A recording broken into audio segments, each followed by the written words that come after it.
আসসালামু আলাইকুম। আশা করি ভালো আছেন সবাই। দেখে নিই আজকের বাংলাদেশের নিউজ। কচুলতি দিয়ে ইফতার করেন তারা। মানুষের ভেতরে খবর কেই বা জানবে আমরা কিভাবে খাই।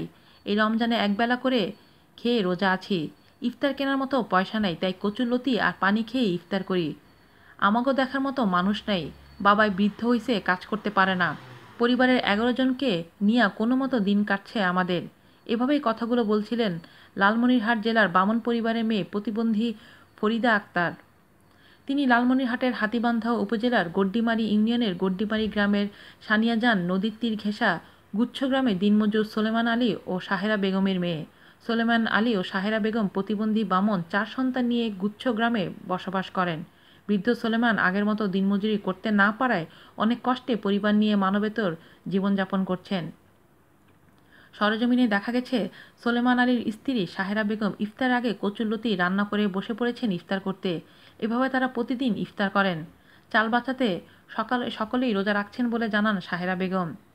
4 ভাই বোনের মধ্যে সবার বড় প্রতিবন্ধী বামন ফরিদা আক্তার। স্থানীয় তালেব মোড় বাজারের মুদির দোকান করে সংসার চালান।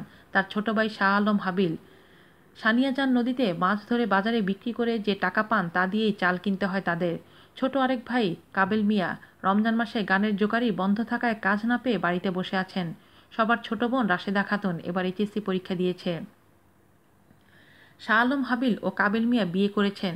তারা প্রতিবন্ধী বামন হলেও জীবন সংগ্রামে পিছিয়ে থাকতে চান না, কিন্তু শারীরিক গঠন ছোট হয় তাদের কেউ কাজে নিতে চায় না।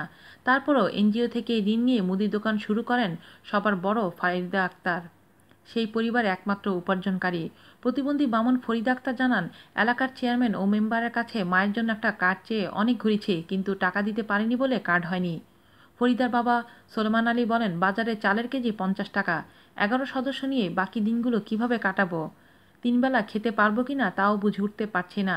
এ ব্যাপারে হাতীবান্ধা উপজেলার গড্ডিমারি ইউনিয়নের 6 নং ওয়ার্ডে সাবেক ইউপি সদস্য জাকির হোসেন জানান, তারা অনেক কষ্টে জীবনযাপন করেন। তাদের অভাবের শেষ নেই।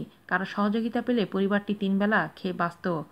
সীমান্তবর্তী লালমনিরহাট জেলায় প্রতিবছর তিস্তা ও সানিয়াজান নদীর হিংস্র থাবায় হাজার হাজার পরিবার গৃহহারা হয়ে একবেলা খেয়ে না খেয়ে তিস্তার গাইড বেঁধে আশ্রয় নেন।